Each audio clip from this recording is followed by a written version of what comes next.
When we come to applying economics to the problems of the world, when we come to think about the role of, say, public policy and what economic policy should be, I think we still find lots of influence of economics, of religion on economic thinking. And I think we see it especially in the United States. If we look at opinion polling, we find that Americans have different views about economic policy depending upon what their religious backgrounds and affiliations are. My name is Ben Friedman, and I'm a professor at Harvard University. The main argument of my 2005 book was and is that when the broad bulk of society's population has the sense of moving ahead in its material standard of living, and even more so when the population has some confidence that that forward progress is going to continue and that even their children after them will likewise be moving ahead, that is a condition under which the society is likely to move forward also in a variety of non-material efforts of its non-material aspects of its existence that ever since the Enlightenment of the 18th century we have taken to be positive in moral terms. I have in mind things like providing opportunities broadly to people in the society when they're young. I have in mind tolerance of various dimensions of diversity. I have in mind generosity toward those who are left behind. I have in mind commitment to the preservation and strengthening of democratic political institutions.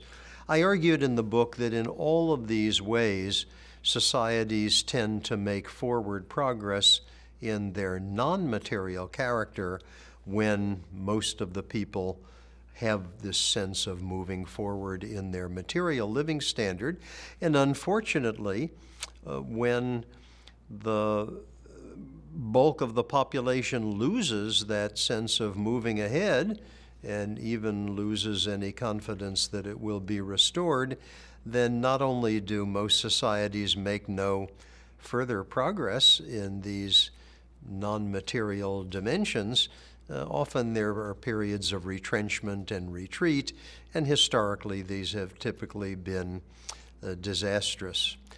Now, when I was writing the book, I wrote it from the perspective of some optimism that in the United States at least, and in other Western democracies, we were going to continue moving forward and that the society would continue to enjoy a sense of material progress, and these other forms of non-material progress would ensue. And unfortunately, the converse has been true. In the period since I wrote the book, most of these countries, the United States, Germany, France, Britain, the ones I looked at in the book, have enjoyed at least some modest growth in their gross domestic product, but movements in distribution have been such that the fruits of that growth have accrued to a very narrow slice of the population, and so the broad bulk of the population hasn't had a sense of getting ahead.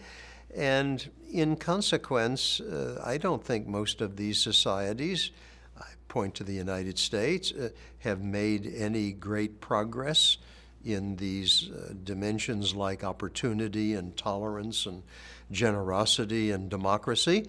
And here in the United States, I'm sorry to say, I think we're in a period of retrogression.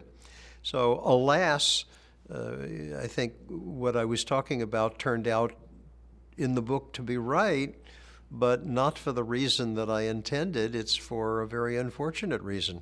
The book that I wrote in 2005 is called The Moral Consequences of Economic Growth, and I was using the word moral in the title in a self-consciously 18th century sense. The book is not about morality in the sense of, am I cheating on my wife, or is somebody abusing some substance? It's about the character of the society in ways that ever since the Enlightenment, Western society has attached moral value to.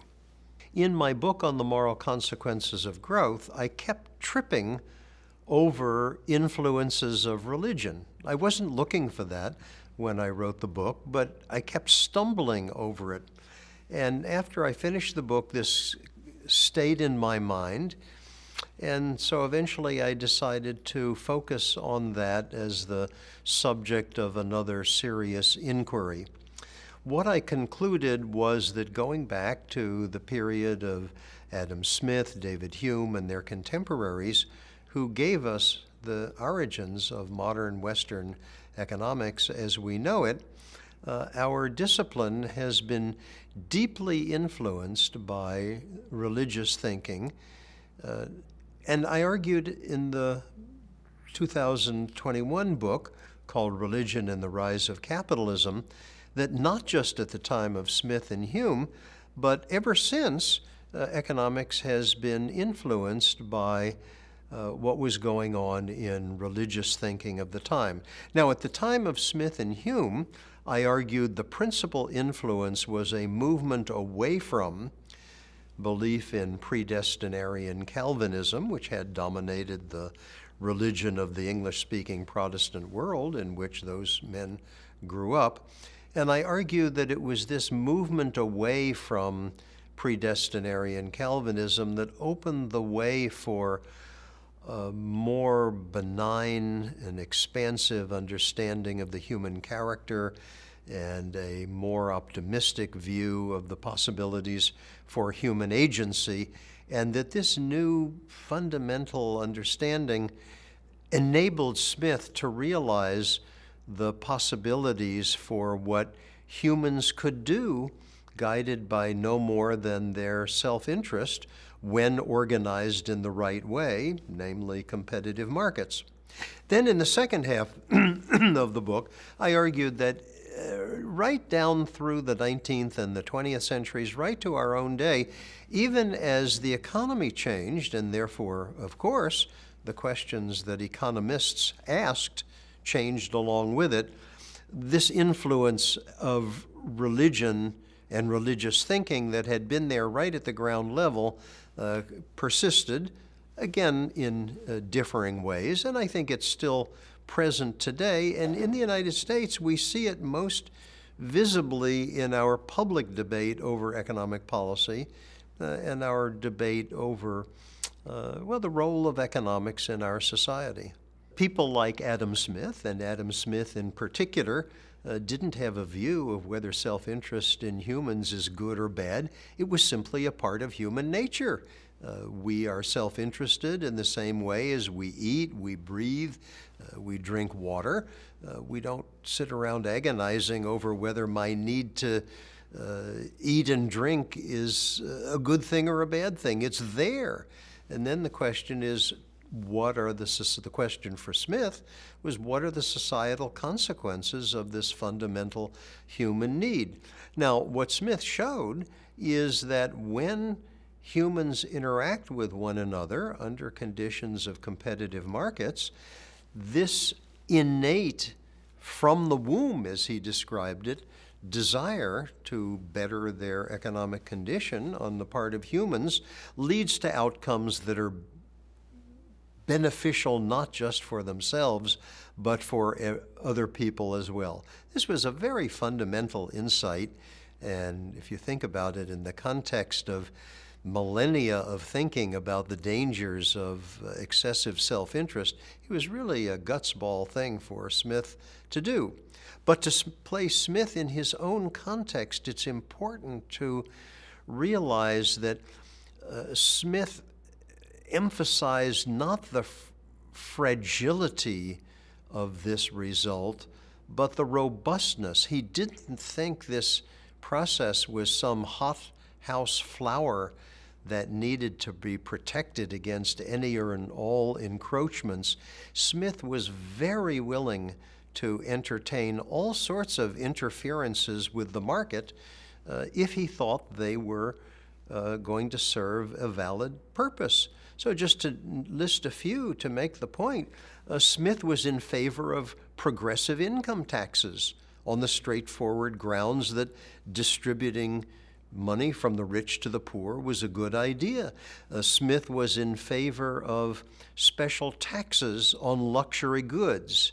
He pointed to carriages, so think of special high taxes on Mercedeses and BMWs today, again, with the proceeds to be distributed to the poor. Smith was in favor of much tighter regulation on banks than anything we've known within my lifetime, and I'm not a young man anymore. And in each of these cases, Smith understood perfectly well that these were interferences with the market mechanism, but when it was appropriate and it served a public purpose, Smith was entirely prepared to entertain these interferences. I think Smith has been very badly served over time by the public in general and by the economics profession. Famously, on the 200th anniversary of the Wealth of Nations, George Stigler gave a talk which he opened by saying, Adam Smith is alive and well and living in Chicago. And on the 300th anniversary of Smith's birth, I gave a talk in Glasgow, where Smith was a professor, in which I started by saying that Adam Smith is alive but not doing very well because he's being held prisoner in Chicago. From the very outset of the professionalization of economics, religious influences were very important. Richard Ely and most of the people surrounding him who founded the American Economic Association had either studied for the clergy or had written books with words like church and religion in the title before they turned to professional economics. So the professional economics in the United States very much has religion at its root. The key catalyst for this change, I think, came in the middle of the 20th century with the perceived threat of world communism. People who were advocates of free markets understood correctly that communism was the sworn enemy of Western-style free markets. People who had a religious orientation understood again correctly that communism was the sworn enemy of Western-style religion. And therefore, conservatives who were eager to preserve free markets and conservatives who were eager to protect Western-style religion came together in a way that had not happened before. Before the 20th century, evangelical Protestants were at the forefront of all sorts of reform movements. That changed in the mid-20th century, especially with regard to economics. And today, evangelicals have very different views on all sorts of matters of economic policy than do even mainline Protestants, much less non-Protestants. I think the origin of all this is the perceived threat of world communism. Thomas Kuhn, the great historian of science, argued that when a discipline is in its infancy, it's most subject to external influence at its most basic, fundamental, theoretical level, and that as the discipline matures, the subjectivity to external influence becomes more and more a matter of application, method, and the like, and that the theory, the fundamentals of the discipline become immune. I think economics has traced this route. As I tried to show in my book, in the days of Smith and Hume, even the most basic understanding of how markets work and the way self-interest plays itself out in markets was a product of this movement away from predestinarian Calvinism, thereby opening up the way for Smith to have the insights that he did. But here we are, 250 plus years later, and by now the Kuhn process, as I think about it, has played itself out.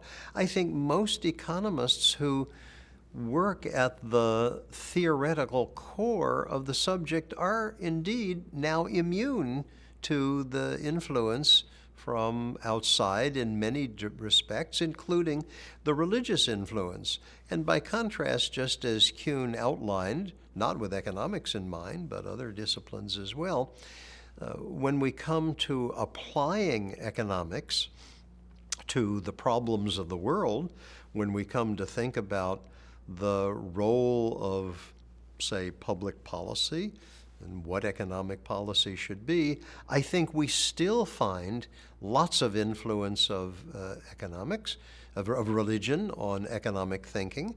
And I think we see it especially in the United States. If we look at opinion polling, we find that Americans have different views about economic policy depending upon what their religious backgrounds and affiliations are. Why is that?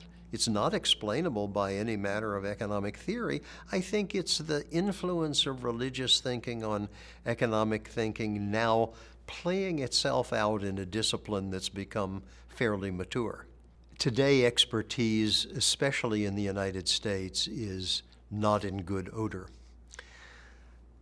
I think we do a lot of unnecessary self-flagellation about this, especially among economists. We ask, what are we doing wrong? I don't think we're doing anything wrong. This is a historical phenomenon that comes up from time to time and affects not just economists, but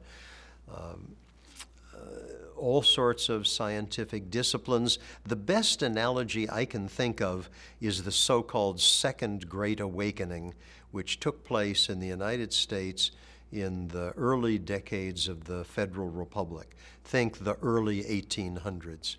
This was a period in which expertise of all sorts was in disrepute. If you wanted to see a doctor, it was considered much better to see someone who had not been to a medical school. If you wanted to go hear a preacher, it was much better to hear somebody who did not have formal divinity training and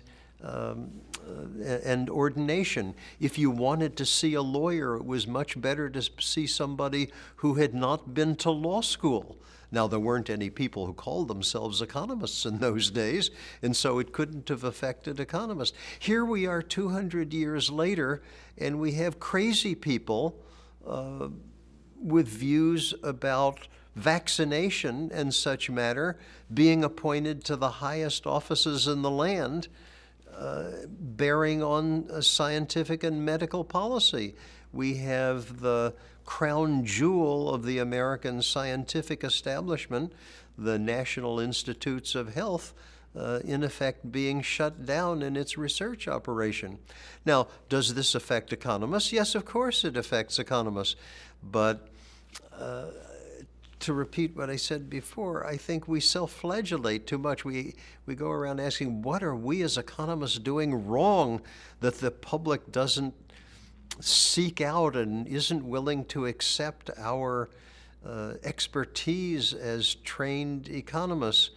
We're no different from anybody else, and when these periods occur for a whole variety of cultural and political and social reasons, alas, we're just as subject to them as anybody else.